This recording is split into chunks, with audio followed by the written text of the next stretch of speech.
Assalamualaikum warahmatullahi wabarakatuh. Salam sejahtera untuk kita semua. Salam Om Swastiastu, Namo Buddhaya, salam kebajikan. Perkenalkan, nama saya Syahrudin Ramadan, NIM 2207011147, Fakultas Hukum, Prodi Ilmu Hukum. Saya tinggal di Pekanbaru, Jalan Sri Kandi, Kelurahan 5, Kecamatan Tampan. Saya juga lahir di Pekanbaru tanggal 28 Oktober 2003. Agama saya Islam, dan hobi saya berolahraga. Di sini saya akan membahas tentang objek ilmu negara. Objek ilmu negara. Di muka dalam bab 1 telah disebutkan bahwa objek atau lapangan pembicaraan ilmu negara adalah negara. Penyebutan ini sebetulnya adalah baru sepintas kilas saja sesuai dengan nama ilmu yang baru kita bicarakan. Tetapi kalau kita memperhatikan betul-betul, sesungguhnya ilmu yang membicarakan negara itu tidak saja ilmu negara, melainkan masih banyak ilmu lainnya yang juga bisa membicarakan negara. Oleh karena itu, dalam menentukan objek ilmu negara ini, pertama-tama kita harus mengetahui terlebih dahulu ilmu-ilmu manakah yang mempunyai hubungan erat dengan ilmu negara bertalian dengan objek itu. Tentunya dalam penentuan hubungan ini kita harus berpedoman kurikulum yang dilaksanakan pada Fakultas Hukum kita ini, yaitu Fakultas Hukum Universitas Muhammadiyah. Apakah sebabnya antara ilmu-ilmu tersebut terdapat hubungan yang erat satu sama lain? Sebabnya ialah karena ilmu-ilmu tersebut mempunyai objek yang sama, yaitu negara. Kalau demikian, lalu apakah bedanya? Perbedaannya sesungguhnya hanya terletak pada sudut pandang daripada masing-masing ilmu tersebut. Adapun perbedaan tersebut secara singkat adalah di satu pihak, yaitu hukum tata negara dan hukum tata pemerintahan memandang objeknya, yaitu negara dari sifatnya atau pengertiannya yang konkret, artinya objek itu sudah terikat pada tempat, keadaan, dan waktu, jadi telah mempunyai adjektif yang tertentu. Misalnya negara Republik Indonesia, negara Inggris, negara Jepang, dan seterusnya. Kemudian dari negara dalam pengertiannya yang konkret itu diselidiki atau dibicarakan lebih lanjut susunannya, alat-alat perlengkapannya, wewenang serta kewajiban daripada alat-alat perlengkapan tersebut, dan seterusnya. Sedangkan ilmu negara memandang objeknya itu yaitu dari negara, dari sifat atau dari pengertiannya yang abstrak. Artinya, objek itu dalam keadaan terlepas dari tempat, keadaan, dan waktu, jadi tegasnya belum mempunyai adjektif tertentu, bersifat abstrak, umum, universal, dan lain-lain. Dari objek yang bersifat demikian ini, yang kemudian dibicarakan lebih lanjut adalah kapankah suatu itu dinamakan negara, kapan tidak, lalu apakah yang disebut negara itu, hakikatnya itu apa, dan seterusnya. Dari objeknya itu tadi kita, yaitu negara dalam pengertiannya abstrak, yang diselidiki lebih lanjut adalah 1. Asal mula negara, yang kedua hakikat negara, yang ketiga bentuk-bentuk negara dan pemerintah. Jadi 3 hal inilah yang menjadi pokok pembicaraan dalam ilmu negara. Tetapi sekali lagi kita harus ingat bahwa menjadi objek ilmu negara itu adalah negara dalam pengertiannya yang umum, abstrak, universal maksudnya. Jadi dengan demikian 3 pokok pembicaraan tersebut di atas berarti: 1.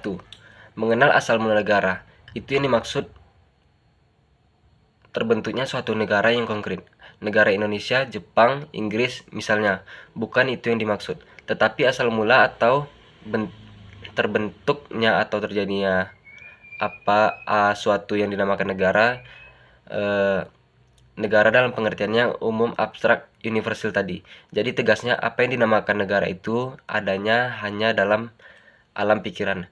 Dalam angan-angan artinya kita memikirkan adanya sesuatu. Sesuatu itu kemudian kita angkat ke alam pikir, dan disinilah kita membayangkan adanya apa yang dinamakan negara itu. Yang kedua, mengenai hakikat negara, itu pun yang dimaksud bukanlah hakikat daripada negara tertentu, melainkan yang dimaksud adalah hakikat daripada apa yang dinamakan negara itu tadi.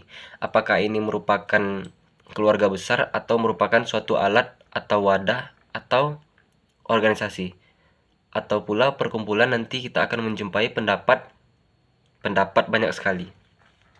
Jadi pokoknya apa atau sesuatu yang dinamakan negara itu hakikatnya apa. Dengan demikian, ini berarti memberikan sifat-sifat tertentu yang menentukan dan merupakan sifat-sifat pokok daripada apa yang dinamakan negara itu. Hal ini kiranya dapat dijelaskan sebagai berikut dengan perumpamaan. Misalnya dahulu waktu kita mempelajari pengetahuan hukum bernegara, kita masih ingat bahwa demikian pendapat orang pada umumnya. Negara itu ada kalau syarat-syaratnya telah dipenuhi. Syarat-syarat itu tadi biasanya yang dimaksudkan adalah ada daerah yang tertentu, ada rakyatnya, ada pula pemerintahnya yang berdaulat. Kiranya ini semua sebetulnya bukanlah merupakan hakikat negara, tetapi ini adalah merupakan sebagai syarat-syarat formal saja. Mengenai bentuk negara, yang ketiga, mengenai bentuk negara. Pembicaraan kita pun demikian pula halnya, tidak hanya kita tujukan pada bentuk negara tertentu saja.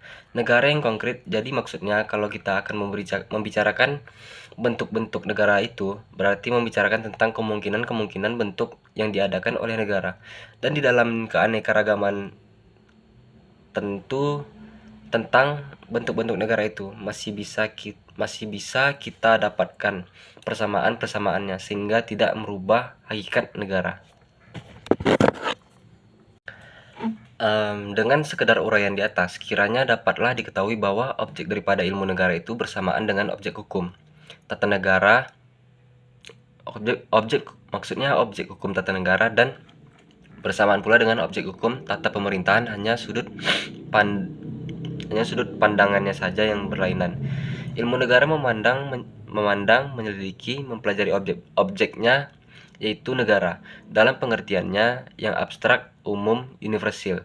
Sedangkan kalau kedua ilmu lainnya itu tadi memandang, menyelidiki, mempelajari objeknya, itu negara juga dalam pengertiannya yang konkret, yang tertentu. Disinilah letak hubungan yang erat antara dua ilmu negara dengan hukum tata negara dan hukum tata pemerintahan.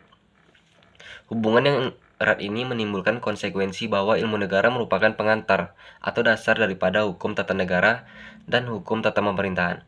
Tegasnya, orang yang tidak akan dapat mempelajari hukum tata negara dari suatu negara dengan baik kalau sebelumnya tidak mempelajari ilmu negara terlebih dahulu. Demikian misalnya Leon de Guit dapat bukunya Traité de droit constitutionnel hampir separuh lebih memuat tentang ilmu negara.